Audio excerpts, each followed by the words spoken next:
सुब्बैया रंग बिरंगी मुर्गियों को एक तरफ एक टोकरी और दूसरी तरफ एक और टोकरी में रखता था। उन मुर्गियों को सारा गांव घुमाकर उन सबको बेचकर पैसे लेकर वो खुशी खुशी घर लौटता है। सुनो करके उसकी पत्नी सुब्बम्मा को पुकारता है सुब्बैया। हाँ जी, आप आ गए, सारे मुर्गियों को बेच दिया आपने, ऐसे कहती है सुब्बम्मा। अरे हाँ, दुगने दाम को बेच दिया मैंने, ऐसे खुशी में कहता है सुब्बैया। हाँ, उस मुर्गी को अंडे देने के लिए 2 महीने इंतजार करना पड़ेगा अब। हाँ, बात तो सही है। उन सब मुर्गियों में से एक गुलाब रंग की मुर्गी को अपने हाथ में लेकर, हाँ, ये मुर्गी तो हर 2 महीनों में एक बार ही अंडे देता है। काश ये साल भर हर महीने ऐसे अंडे देता, हम इससे बहुत ज्यादा पैसे कमा लेते। ये कहकर उस मुर्गी को वही जमीन पे छोड़ देता है सुब्बैया।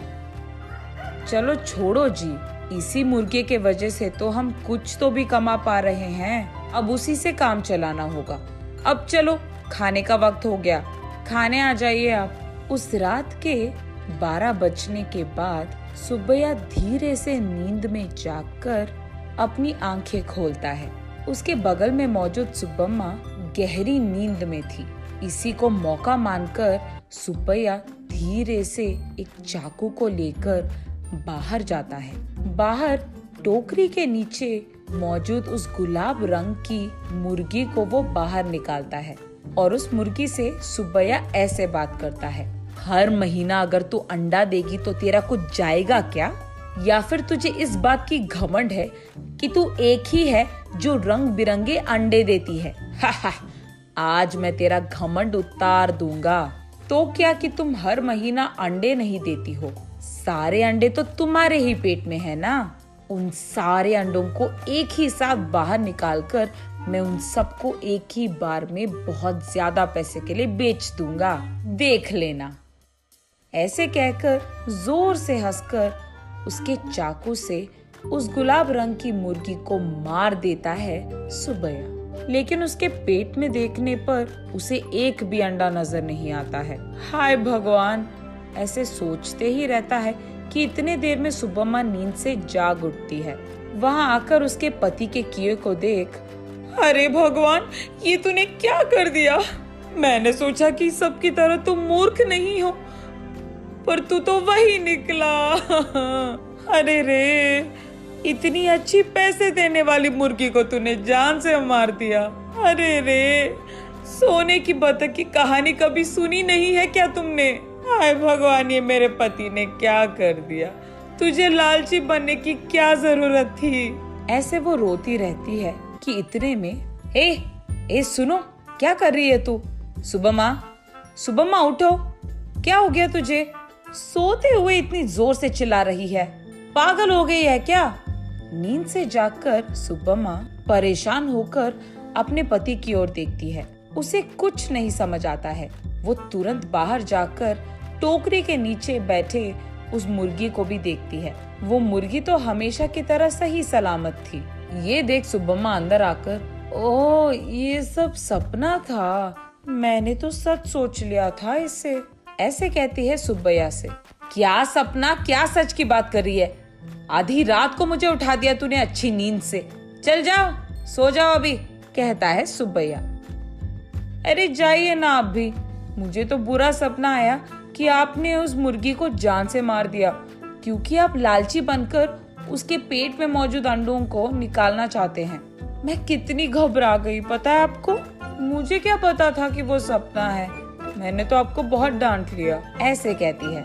हाँ, ठीक है। वैसे मैं उस मुर्गी को क्यों मार डालूंगा? मैं क्या पागल हूँ? वैसे मुझे तो हमारा अतीत बहुत अच्छी तरह से याद है। आज अगर हमें चैन की नींद मिल रही है तो वो उस गुलाब रंग की मुर्गी के वजह से ही है। उसको मैं क्यों मार डालूंगा? चलो सो जाओ अभी, तुम और तुम्हारे सपने। ऐसे कहकर सुब्बैया सो जाता है। लेकिन सुब्बम्मा वही बैठकर अतीत में चले जाती है। एक समय में सुब्बम्मा और सुब्बैया दोनों मुर्गियों का व्यापार करते थे। सुब्बम्मा कुछ मुर्गियों को अपने घर के पास ही रखती थी।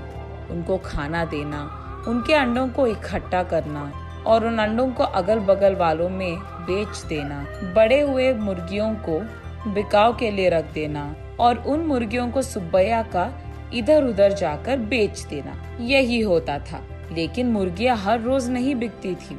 कभी कभार तो 10-15 दिनों में एक ही मुर्गी बिकता था। इसी कारण सारा गांव घूम घूम कर थक कर घर आता था सुब्बैया।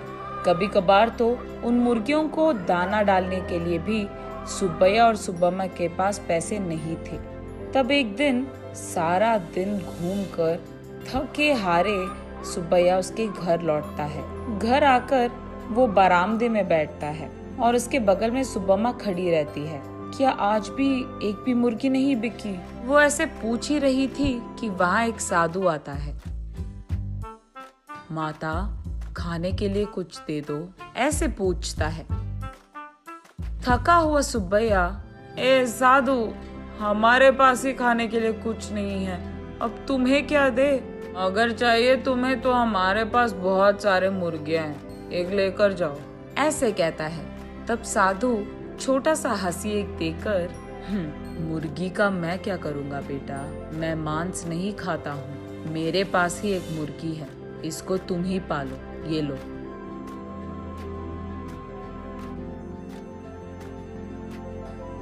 ये कहकर उनके हाथ में मौजूद एक गुलाब रंग की मुर्गी को उसके हाथ में देता है। मुड़कर देखने से पहले ही वो साधु वहाँ से गायब हो जाता है। सुब्बैया तब उस गुलाब रंग की मुर्गी को देख, इस तरह की मुर्गियां भी मौजूद है क्या? अगर इसी रंग के मुर्गियां हमारे पास होंगे तो हम उन्हें दुगने दाम में बेच पाएंगे, ऐसे कहता है सुब्बम्मा को देखते हुए। हाँ चलो ठीक है, अब हमें इस प्रकार के मुर्गी कहाँ मिलेगा? वो साधु मांसाहारी नहीं था इसीलिए दिया उसने, वरना इस रंग की मुर्गी हमारे पास कहाँ से आता? ये कहकर उस मुर्गी को वही एक टोकरी में डालकर वहाँ से चले जाते हैं। अगले दिन देखने पर वो मुर्गी अंडे देता है। ये देख वो दोनों उन सारे अंडों को एक जगह इकट्ठा करके रखते हैं। कुछ दिन बाद उन अंडों से बाहर आए मुर्गियों को देख सुब्बम्मा आश्चर्यचकित हो जाती है। अरे सुनो, इधर आइए आप, सुनते हो? अरे कहाँ हो आप? इधर आइए जल्दी, ऐसे वो अपने पति को पुकारती रहती है। अरे क्या हो गया? ऐसे चिल्ला रही है जैसे कोई मर गया, क्या हो गया? उसके ऐसे कहने पर सुब्बम्मा उसे रंग बिरंगी अंडों को दिखाकर ऐसे कहती है, अरे देखिए ना, उस साधु ने जो मुर्गी हमको दिया है उसके अंडों से रंग बिरंगी मुर्गियां आई है। ये कहकर सुब्बम्मा उन मुर्गियों को सुब्बैया को दिखाती है। चलो अच्छा ही हुआ, भगवान की कृपा हो या साधु की, हमारे लिए तो ये भला ही है। चलो हमारी मुश्किलें तो खत्म हो गई। आज ही मैं इन सारे मुर्गियों को बाजार में दुगने दाम पर बेचकर उन पैसों के साथ घर लौटूंगा। सुब्बैया जो रंग बिरंगे मुर्गियों को लाता है वहाँ के गांव वाले कभी नहीं देखे थे। इसी कारण गांव वाले सारे बहुत उत्साह से हमें चाहिए तो हमें चाहिए ऐसे एक दूसरे में बहस करते हुए सुब्बैया के पास जाते हैं।